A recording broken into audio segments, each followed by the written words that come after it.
comment allez-vous? Donc, today's topic, on va parler de Bergül Borbeck et du fait que est-ce que l'on peut être féministe, afroféministe et prostituée. Donc, j'ai refait la vidéo parce que j'ai eu quelques soucis de montage. J'ai pas mis les bons extraits de... Voilà, en fait, j'enregistre plusieurs vidéos et j'ai mis le mauvais extrait que j'avais enregistré. Bref, voilà, comme ça vous êtes au courant un peu de la tambouille. Je refais en deux spies ce que je devais dire. Donc, le sujet m'est inspiré de Bertoul Borbeck, qui est belge, queer, prostituée. Bon, elle se définit aussi comme salope ou travailleuse du sexe. Ce sont ses mots, pas les miens. Elle vit actuellement en France. Donc, Madame Borbeck se plaint parce que dans la société française, on criminalise moralement et juridiquement la prostitution. Alors, attention, ce n'est pas l'acte de prostitution qui est criminalisé, pénalisé dans le droit français, c'est le client qui est pénalisé à hauteur de 1500 euros, oui, 1500 euros, s'il a un acte sexuel tarifé. Donc, avec ça, il aurait pu refaire sa cuisine, mais il a préféré se mettre dans la sauce. Tant pis pour lui, je vais pas le plaindre. Donc, voilà, un acte sexuel tarifé, mais indirectement, ben, ça nuit aux travailleuses du sexe. Donc, voilà.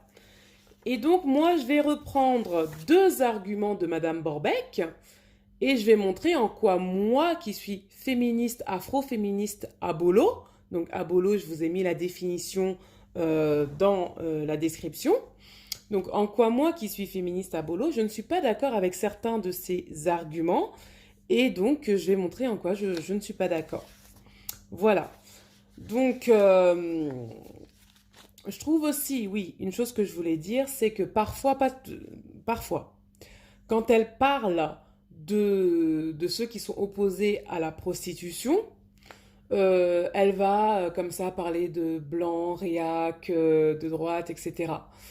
Moi, je suis ni blanche, ni réac, ni de droite, donc déjà, je ne suis pas dans cette catégorie. Après, je trouve qu'elle caricature un peu les féministes abolo. Je vous mettrai un extrait, je trouve qu'il y a une certaine caricature. J'aime pas qu'on caricature ses adversaires comme ça. Voilà. J'aime pas. Argument contre argument, mais les caricatures, j'aime pas. Comme ça, la caricature des gens. Donc, que nous dit, première chose avec laquelle je suis pas d'accord concernant Bertoul Borbeck. La première chose, c'est quand elle dit que l'esclavage sexuel ne fait pas partie de la prostitution, c'est de l'exploitation.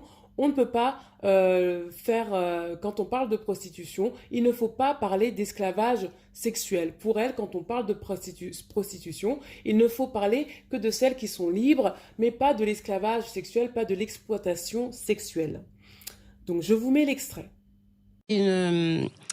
C'est faire des amalgames, encore une fois, de considérer que les esclaves sexuels, donc celles qui sont vraiment sous le joug d'un proxénète, c'est la même chose que les prostituées. Ouais. C'est pas du tout la même chose. À partir du moment où on est exploité, c'est de l'esclavage sexuel, c'est pas de la prostitution libre, en fait. Donc moi, je parle de prostitution.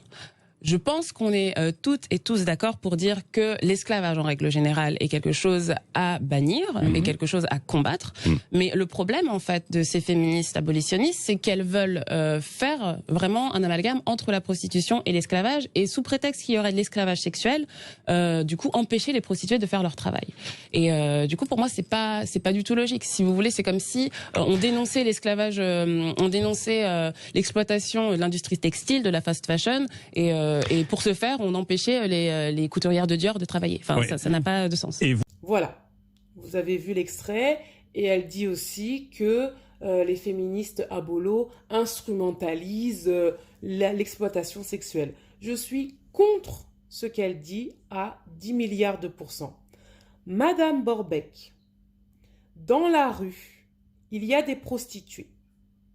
Et parmi ces prostituées, il y a des femmes qui sont victimes du proxénétisme, qui sont victimes de réseaux, de proxénètes.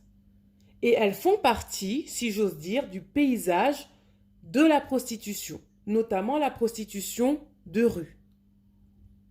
Et donc, on ne peut pas comme ça dire non, ce côté-là, on n'en parle pas parce que peut-être que ça la dérange ou parce qu'elle estime, peut-être que c'est un détail, je ne sais pas. Pour elle, bon, elles ne sont pas libres, donc on n'en parle pas. Pour moi, ce n'est pas un argument. Elles font partie du paysage de la prostitution, malheureusement. Alors, on ne sait pas combien elles représentent. Pourquoi je dis on ne sait pas combien elles représentent? Parce que, tout simplement, les chiffres varient beaucoup entre les chiffres que vous allez prendre chez les pro-choix tels que le Strass, où certaines personnes vont même évaluer l'exploitation sexuelle à 1% de la prostitution, et les abolos qui vont des fois monter jusqu'à 90%. L'exploitation sexuelle représenterait 90% de la prostitution. Donc, on va d'un extrême à un autre, on va quasiment de 0 à 100%. Donc, évidemment, c'est difficile d'avoir des chiffres fiables et de dire combien de pourcentage représente l'exploitation sexuelle dans la prostitution, qui encore une fois n'est pas que de la prostitution de rue, il y a aussi la prostitution sur Internet, la prostitution via tous les réseaux. Donc voilà, alors que les chiffres en général parlent de la prostitution de rue. Donc c'est très difficilement quantifiable tout ça en termes de chiffres. Mais une chose est vraie, et sur laquelle tout le monde est d'accord, et avec laquelle Madame Borbeck est d'accord, il y a de l'exploitation sexuelle, et ces prostituées qui font partie de réseaux de proxénètes font partie du paysage de la prostitution. Et on ne peut pas l'évacuer comme ça parce qu'elles ne sont pas libres ou parce que non. Et quand elle prend l'exemple des textiles en disant oui, c'est pas parce que y a telle ouvrière qui est exploitée qu'il faut arrêter la production du textile. Bon, déjà, je trouve que la comparaison comparaison n'est pas raison. Non. La comparaison n'a pas lieu d'être. Voilà. Parce que entre une femme qui est exploitée sexuellement, où on va la forcer à avoir des rapports sexuels non consentis avec plusieurs hommes, donc des viols, et le fait de devoir travailler de ses mains, même si c'est de l'exploitation, je suis d'accord, c'est de l'exploitation, c'est pas le même niveau psychologiquement. Deuxièmement, je suis désolée, ça ne tient pas ce qu'elle dit, parce que je le redirai plus tard. Quand on est au courant que, par exemple, en Chine, des enfants travaillent dans des usines, eh ben, vous avez par rapport à ça, beaucoup de gens qui ont décidé de boycotter le Made in China. Alors, financièrement, tout le monde ne peut pas le faire, parce qu'un t-shirt Made in China, ça n'a pas le même prix qu'un t-shirt français. Financièrement, tout le monde ne peut pas le faire, mais enfin, tout le monde est scandalisé, et je suppose que si les gens avaient les moyens, ils le feraient tous. Tout le monde boycotterait les Made in China. Donc, dans le Made in China, tout n'est pas dû à une exploitation des enfants. On est d'accord. Mais le fait qu'on ait démantelé certains réseaux qui exploitaient les enfants, ça pose question, et certains sont en droit de boycotter. Et je dirais que c'est un peu la même chose avec la prostitution. Quand on sait qu'il y a des réseaux de proxénètes, on a le droit d'en être dégoûté, même s'ils ne représentent pas la majorité, bien que dans les faits, on n'ait aucun chiffre fiable. Comme je le répète, bien que dans les faits, on n'ait aucun chiffre fiable. Donc je ne sais pas si je me fais bien comprendre.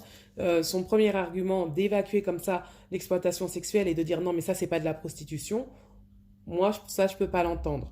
Le deuxième argument avec lequel je suis vraiment en désaccord avec Madame Borbeck, c'est qu'elle met de côté le vécu des femmes africaines. Donc elle n'en parle pas. Moi j'ai regardé plusieurs de ses interviews, que ce soit filmé, radio ou même écrit, elle n'en parle pas. Or, il y a des chiffres cette fois-ci qui disent que 80% des femmes nigérianes qui arrivent en Italie, donc vous savez que l'Italie est la plaque tournante de toute migration, 80% d'entre elles vont finir dans des réseaux de prostitution. Moi, personnellement, j'ai pu parler à des prostituées africaines, C'est volontairement que je ne vais pas employer le terme travailleuse du sexe parce que, excusez-moi, mais quand on est contraint, violé régulièrement, je ne vais pas appeler ça du travail. Donc, des prostituées africaines, j'ai pu parler à une d'entre elles et elle m'avait confié que quand elle était arrivée en France, à Paris, on lui avait pris ses papiers et on lui avait dit pour te rendre tes papiers, tu dois rembourser telle ou telle somme qu'elle n'avait évidemment pas. Donc on l'a forcée à se prostituer et donc elle a dû rencontrer un certain nombre de clients sous la contrainte pour pouvoir récupérer ses papiers qui lui permettaient ensuite de faire toutes les demandes de régularisation. Mais sans ces papiers, elle ne pouvait rien faire. Elle était coincée. Donc, c'est aussi une réalité que peut-être Madame Borbeck et les proches ne veulent pas entendre parce qu'elles veulent simplement rester dans cette prostitution de femmes occidentales parce que Madame Borbeck, bien que noire, hein, est occidentale. Elle a les papiers européens. Alors, je ne sais pas si c'est belge ou français, mais en tout cas, elle a ses papiers européens. Elle a fait ses études d'architecture et d'art. Donc, c'est cette femme qui bénéficie tout de même d'un certain privilège, même si d'un autre côté, elle est discriminée en tant que noire, en tant que queer. Sa position sociale lui donne un certain privilège qu'il ne faut pas nier non plus, privilège que des femmes noires, donc africaines, n'ont pas. Donc, évidemment, sa position de femme occidentale font qu'elle a eu le choix. Elle a eu sûrement le choix. Et si il n'y avait que des Madame Borbeck, je pense que ça serait vite vu. Moi, personnellement, je dirais tu fais ce que tu veux. Madame Borbeck fait ce qu'elle veut. Seulement, Madame Borbeck ignore la réalité des femmes nigérianes. 80% d'entre elles sont dans des réseaux. Elles représentent la plus grande majorité de l'exploitation sexuelle. Je rappelle que l'exploitation sexuelle ne touche quasiment pas les femmes françaises. Les femmes qui sont nées en France occidentale, européenne, ne sont quasiment pas touchées par l'exploitation sexuelle, selon les chiffres. Donc après, ça peut être une bataille de chiffres. Je sais que vous avez d'autres chiffres qui montrent que la majorité des femmes exploitées sont des femmes européennes. Mais encore une fois, qu'est-ce qu'on entend par européen? Est-ce que c'est la Roumanie? Vous voyez ce que je veux dire? Les chiffres, on peut toujours les arranger. Mais en tout cas, ce qui est vrai, ce sur quoi on ne va pas discuter, parce qu'on peut rentrer dans des batailles de chiffres, et je sais qu'il y en a qui adorent ça et qui vont venir en disant oh, bon. Mais ce qui est vrai, c'est que vous avez une grande partie des femmes nigérianes migrantes, qui passent par l'Italie, qui se retrouvent dans des réseaux.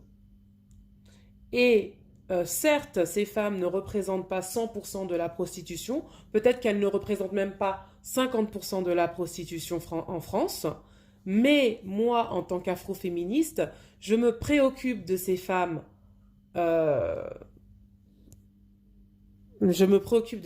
africaines, je m'en préoccupe, désolée, afroféministe, je me préoccupe de ces femmes africaines et donc je dis un grand non à cette prostitution. Désolée Madame Borbeck, si vous décidez de jeter un voile sur cette prostitution en disant oui mais ça c'est autre chose, je suis désolée, elles sont dans la rue, elles sont en train de se prostituer, elles font partie du paysage de la prostitution, elles sont exploitées et il faut bien comprendre que cela dégoûte certaines personnes qui, de ce fait, vont boycotter, vont vouloir abolir cette prostitution parce que, oui, moi, ça me dérange, ne serait-ce que pour une ou deux qui seraient exploitées, ça me dérange, Madame Borbeck.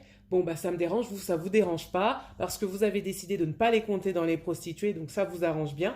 Et ben, moi, ça me dérange en tant qu'afroféministe. Je me préoccupe des femmes africaines. Les femmes africaines sont au cœur de ma réflexion, alors que des féministes blanches n'en aient rien à faire du sort des prostituées africaines.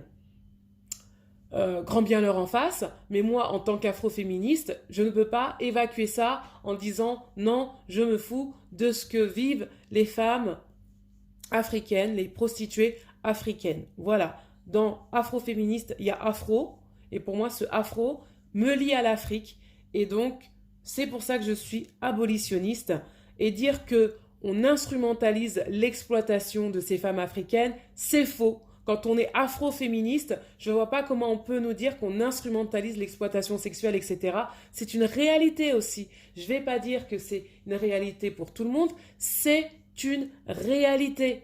Maintenant, Madame Borbeck, que vous soyez dans votre tour d'ivoire et que vous n'ayez pas de problème et que vous ayez un confort financier, parce que c'est ce que vous dites aussi, que apparemment tout va bien pour vous, Madame Borbeck, Madame la Baronne, Madame la Duchesse, vous n'avez pas de soucis financiers, vous êtes plutôt financier, vous êtes plutôt dans le confort. Très bien pour vous, ce n'est pas le cas de la plupart des prostituées qui vivent dans une certaine précarité, mais ça, évidemment, ça n'a pas l'air de vous concerner parce que vous, femmes occidentales, sûrement d'un certain niveau social, ben, vous ne vous sentez pas concernées, hein, mais après, vous allez pleurer que oui, les femmes blanches invisibilisent les femmes noires, mais vous, ça ne vous gêne pas d'invisibiliser les femmes africaines.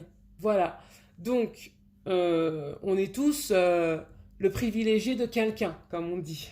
Voilà, c'est ça que je voulais dire. Donc, j'ai dû refaire ma vidéo. Désolée à ceux qui avaient écouté la première vidéo. J'ai dû la refaire parce qu'il y avait des petits soucis de montage et que comme j'ai le temps, je l'ai refaite. Donc, réécoutez-la. Merci. Et donnez votre avis, commentez, likez. Je suis curieuse de savoir ce que vous pensez. Merci.